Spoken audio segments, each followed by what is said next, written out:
이제 20일 남은 6.3 대선 소식으로 가보겠습니다. 어제는 이재명, 김문수, 이준석 이 세 후보 모두 영남권으로 갔습니다. 후보들이 TK로 달려가서 남긴 말 보시죠. 박정희였습니다.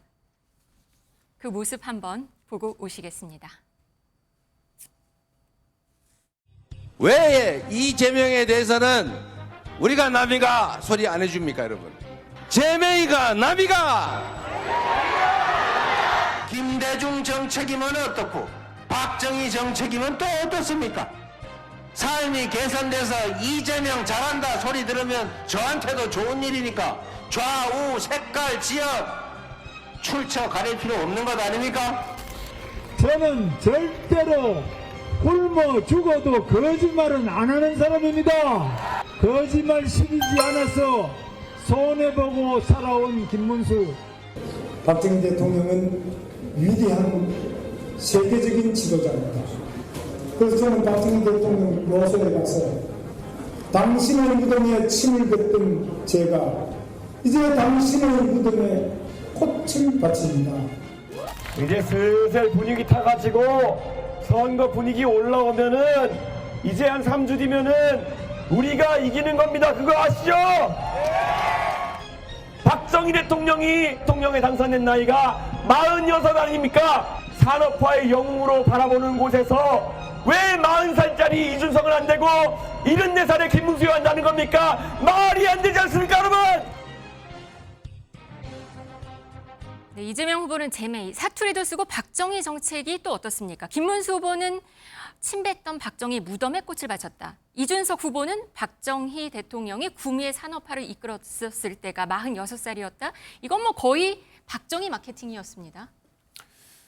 박정희 전 대통령에 대해서 사실은 일반적인 선거가 아니면 대부분 민주당은 엄청 비판을 많이 하죠. 네. 독재자 하면서 거기에 비해서 이제 국민의힘은 이제 공과 가가 있는데요. 어떻게 보면 박정희 전 대통령이 보수의 어떤 굉장히 상징처럼 되어 있어요. 그런데 이제 박정희 전 대통령이 어떻게 평가하느냐에 따라서 이제 보수의 표가 이제 오느냐 얼마나 오느냐 이게 그게 굉장히 효과가 있다는 것을 새 후보가 다 아는 거죠. 그리고 무엇보다도 이전과 다른 지금 비상계엄 탄핵 정국에서 이루어지는 조기 대선이잖아요. 그러면서 보수는 이제 완전히 분열돼 있거든요. 그 틈을 이재명 후보가 지금 파고들고 있다. 저는 그렇게 봐요. 네. 그래서 대구 지금 뭐 세 번째 가는 거 아닙니까? 가는 것 자체는 대구에서 이제까지 지지도가 대부분 선거에서 한 20% 초반 나왔는데 여기에서 25%한 30% 정도 나오면 이번 대선은 이제 쐐기를 박을 수 있다고 생각을 하는 겁니다. 그렇기 때문에 이재명 후보 입장에서는 박정희 전 대통령까지 거론하면서 사실 이제 보수 출구에서 마음을 얻기 위해서 표를 얻기 위해서 굉장히 많은 노력을 하고 있다 이렇게 볼 수밖에 없어요. 네, 여기에 민주당에 합류한 한나라당 출신 권오을 국민대통합위원장은 박정희 대통령에게 물어봤다 이런 얘기까지 했습니다. 한번 들어보시죠. 대통령 각하, 유경수 여사님, 이번에는 누구입니까? 물었더니 박정희 대통령께서 이번은 이재명이다 그렇게 말씀하셨습니다. 또 유경수 여사님께 여쭤봤습니다.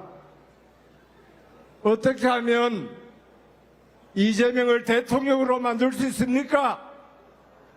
했더니 유경수 여사 말씀이 당당하고 떳떳하게 기호 1번 이재명 외쳐라 하셨습니다, 여러분. 네, 권오을 국민대통합위원장이었습니다. 어떻게 보셨습니까? 어떻게 보면 이제 보수에서 진보 쪽으로 좌쪽으로 이제 전환했다, 전향했다 네. 이렇게 볼 수가 있는데 저 발언은 아주 부적절한 발언이에요. 자기가 어떻게 돌아가신 박정희 유경수 여사를 어떻게 만납니까? 만나는 방법이 있죠. 일반적인 무속인들이 쓰는 빙의라고 있잖아요, 빙의. 그럼 본인이 무속인인가요? 빙의해가지고 영혼 만나고 와서 한 얘기를 지금 들려주는 거예요. 저건 제가 볼 때는 새빨간 거짓말이죠. 거짓말인데 마치 본인이 전 대통령의 영혼과 부인의 영혼을 만나고 와서 그 사람들이 누구 찍으라고 했다. 저건 제가 볼 때는 국민 사기극이에요. 저걸 믿는 사람은 없을 거예요. 근데 간혹 믿는 사람이 있을 수도 있겠죠.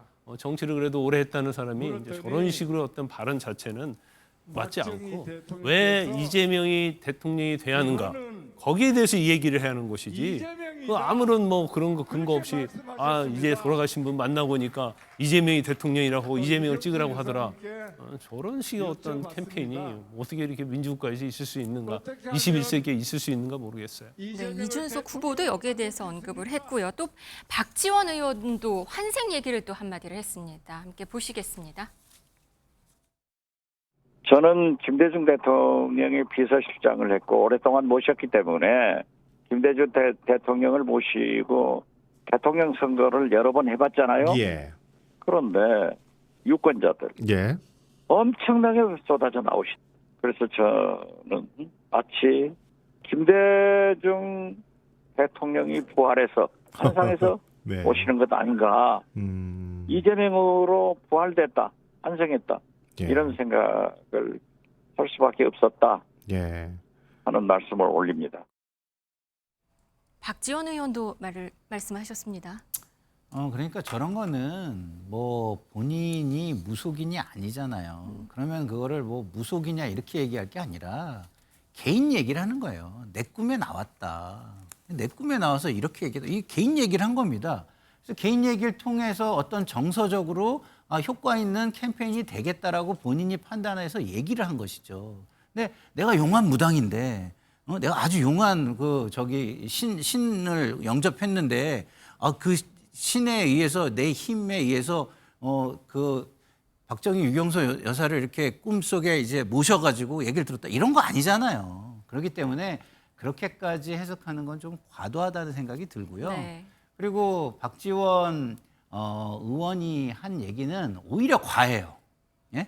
본인이 뭐 김대중 대통령을 모셨으면 그 분에 대해서 존경심과 이런 게 있어야 되는데 뭐 그런 분에 대해서 이런 그 다른 후보를 빗대 가지고 환생한 것 같다 이렇게까지 얘기하는 거는 좀 그 모셨던 분에 대해서 저는 예의가 아닌 것 같고요.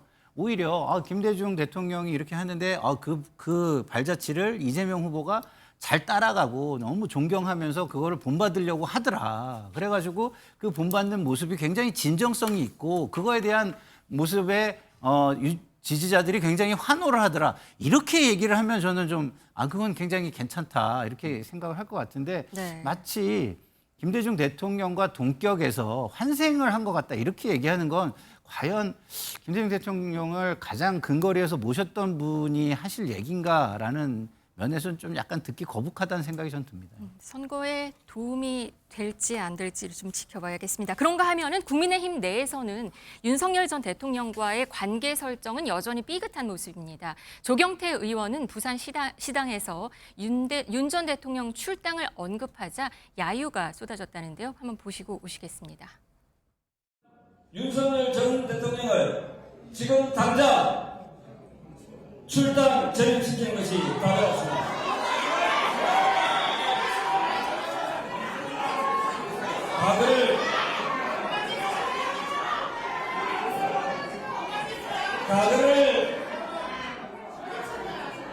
각을 그냥 두고 미래로 갈 수는 없습니다. 대선 승리를 위해서는 결단을 해야 된다고 생각합니다. 네, 어제 김용태 비대위원장 지명자는 윤 전 대통령의 자진 탈당을 요구했었는데 또 김문수 후보와는 또 온도차가 조금씩 있어 보입니다. 그런데 오늘 자진 탈당할 것이라는 전망들도 조금씩 나오는 분위기이기도 한데요. 대통령실과 인연이 있는 것으로 알려진 서정욱 변호사가 어제 한 라디오에 나와서 조만간 빠르면 내일, 그러니까 오늘이라도 윤 전 대통령 탈당, 할 수 있고 그러면 대선판이 휘청일 수 있다고 보고 있다고 또 말을 했습니다. 오늘 아침에는 조원진 우리 공화당 대표도 측근들이 설득 중이라고 말했는데요. 어떻게 보십니까? 윤 전 대통령의 탈당 이슈는 어떻게 흘러갈 걸로 예상을 하시나요? 근데 이번 대선 자체는요. 비상계엄과 이전과 나눠서 국민의힘 그리고 후보가 완전히 변화하지 않으면 이 대선은 이길 수가 없는 대선이에요. 그러면 뭔가 한 가지라도 거기에 더 플러스 되는 걸 해야 하지 않겠습니까? 그래서 지금 어쨌든 간에 뭐 윤 전 대통령이 지지하는 층에서는 굉장히 반대를 하겠지만 네. 결국에 탄핵됐잖아요. 그리고 내란죄로 재판을 받고 있고 또 여러 가지 혐의로 또 수사를 받고 있어요. 그러면 윤 전 대통령의 어떠한 그늘 그런 것들이 비춰진다고 하면 이번 대선은 이제 폭 망하는 거예요. 그래서 설사 굉장히 윤 전 대통령 지지한다 할지라도 윤 전 대통령과 결별하지 않고는 이 대선은 사실은 끌고 가기가 굉장히 힘든 측면이 있거든요. 네. 그러면 이걸 출당을 하느냐 아니면 자진 탈당하느냐 그것만 남아 있는데 제가 개인적으로 볼 때는 일단 윤 전 대통령 입장에서는 결단을 내려야 한다. 그래서 자기가 이번 대선에서 짐이 된다고 한다면 본인이 뭐 SNS 통해서 메시지 전달했지 않습니까? 이번 대선에서 김문수 후보가 승리하도록 기원한다고 그러면 본인이 사실은 국민의힘 그리고 후보에게 부담을 주지 않기 위해서 자진 탈당하는 게 맞아요. 그리고 본인이 국민의힘에 당적을 갖고 있다고 그래서 앞으로 무슨 도움이 되겠습니까? 도움 될 게 없고 본인한테 도움 될 것도 없고 국민의힘에도 후보에게도 도움 될 게 없어요. 그래서 제가 볼 때는 자진 탈당하는 게 맞고 탈당을 하지 않았을 때는 이제 제명과 출당에 대한 그런 또 논란이 계속 이어질 겁니다. 부대변인 탈당할 것 같으세요? 자진 탈당? 저라면 탈당하죠. 네. 윤 전 그리고, 대통령. 네. 그리고 어느 정도 정당의 지도급 인사고 사회의 지도급 인사라면 그 정당을 생각하고 사회를 생각해주는 마음이 있어야 돼요. 그래야 지도급 인사라고 할 수가 있거든요. 그런데 지금 본인을 중심으로 논란이 크다.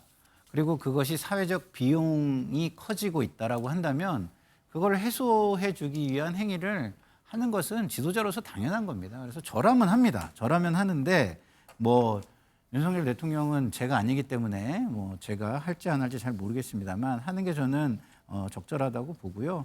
이번 대선은 중독 게임입니다. 그리고 어느 대선도 대선의 결정 그 선거날이 다가오면 가까이 가면 갈수록 진영은 저런 논란과 상관없이 결집을 하게 돼 있어요. 네. 그러면 지금은 저렇게 좀 약간 반발을 하더라도 어디로 가겠습니까? 결집을 하죠.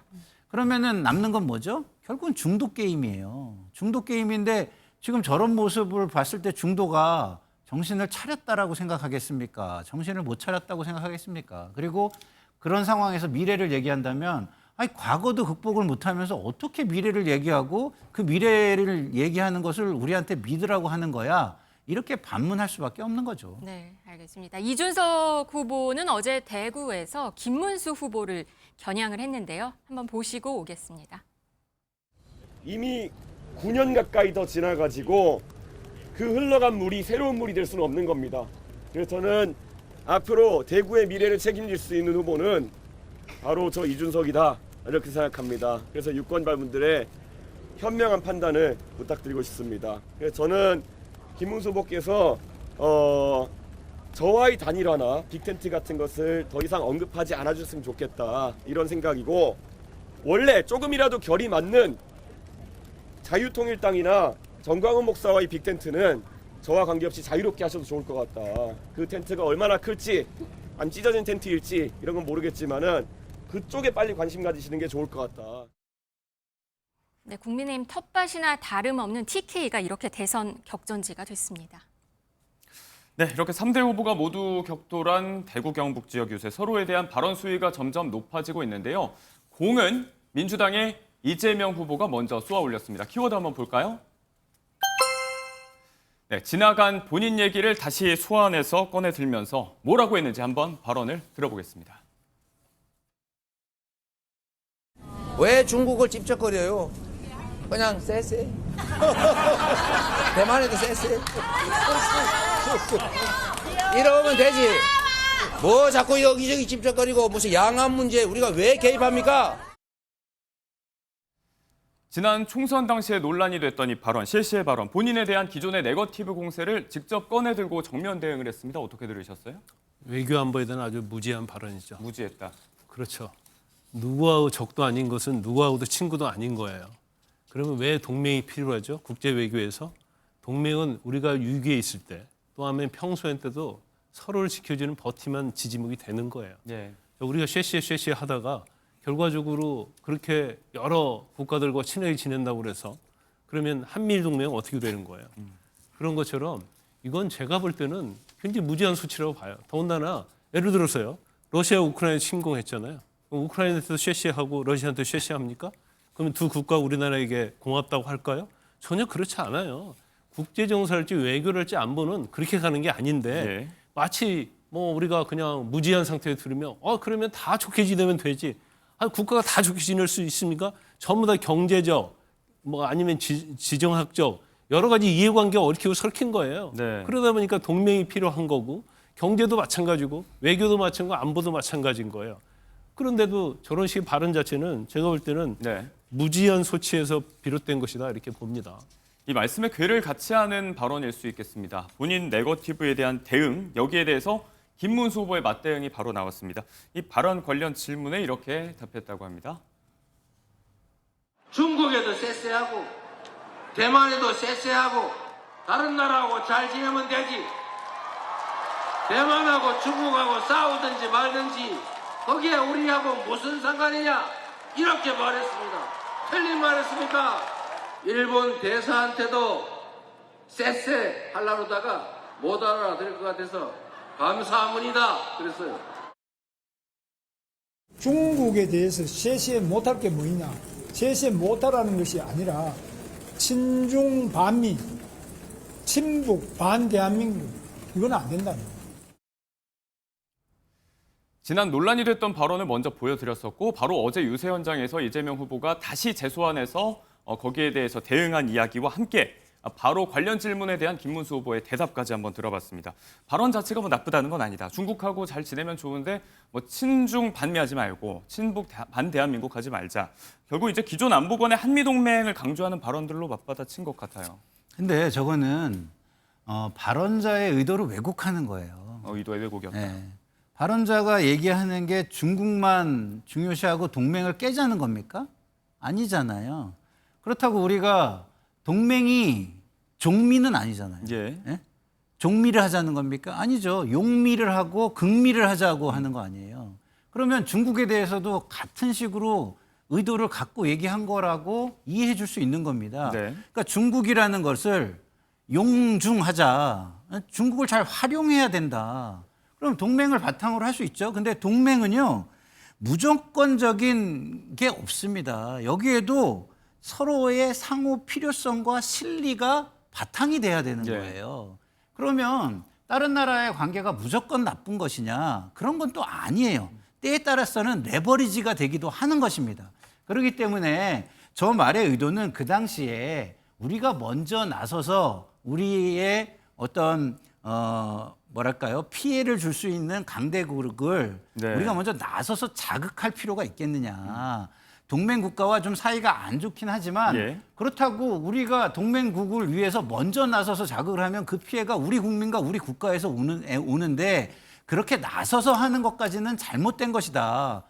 그게 한미동맹을 깨자는 겁니까? 아니잖아요. 나서서 하면 오히려 피해가 되니까 그런 거를 네. 자중하라는 의도를 가진 건데 그것을 너무 왜곡한 거 아닌가 이런 생각이 네. 들어요. 김상희 평론가가 너무 선의적으로 해석을 하는 것 같아요. 그걸. 아니 그때 자, 맥락이 그랬다는 말씀을 네. 드리는 겁니다. 우리가 대만하고 중국의 양호 관계를 얘기해 볼까요?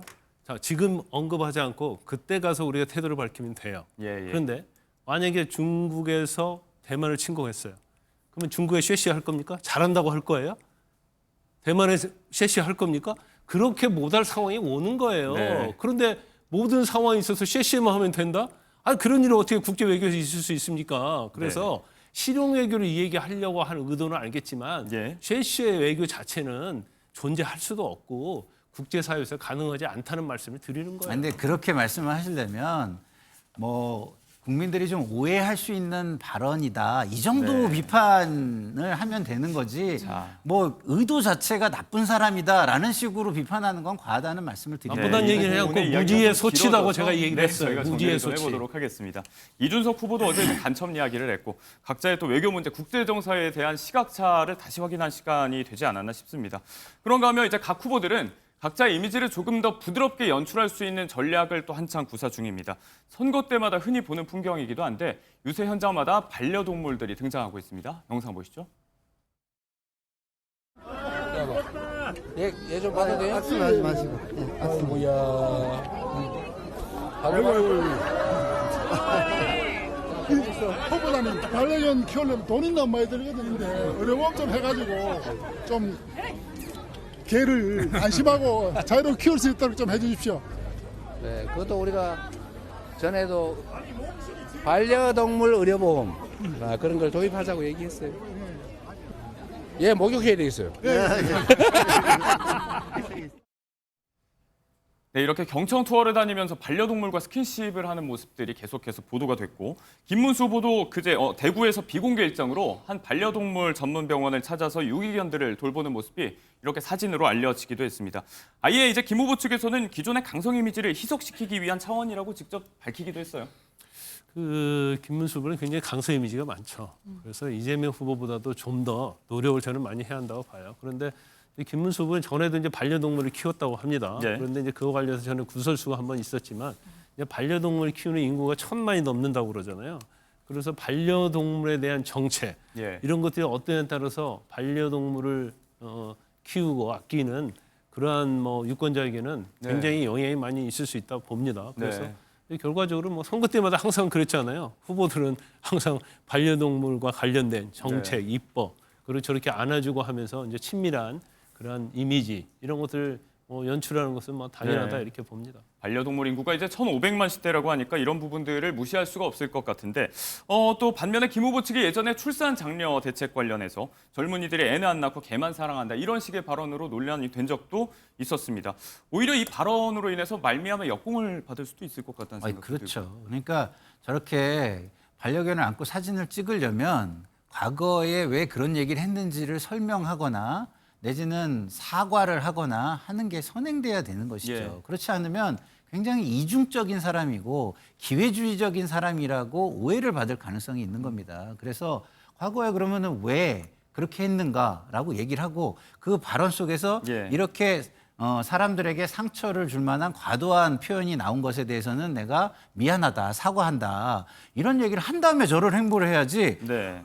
젊은이들이 개만 키운다고 온갖 조롱과 비난을 해놓고 그냥 본인은 가서 개를 안고 있다? 그러면 본인이 개만 안고 있다고 조롱을 받아야 되는 건가요? 그건 아니잖아요. 그러니까 과거에 제가 이런 부분을 걱정을 해서 출산율이 떨어지는 걸 걱정을 해서 뭐 이렇게 좀 과격한 얘기를 했지만 이 과격한 얘기가 반려견을 키우는 젊은이들에게 마음에 상처를 줄 수 있었을 거라고 생각한다. 미안하다. 그렇지만 내가 그런 건 아니다. 나도 이렇게 개를 좋아한다. 뭐 이런 식으로 하면서 뭔가 설명과 사과를 겉들여서 행보를 했으면 어땠을까 이런 생각이 듭니다.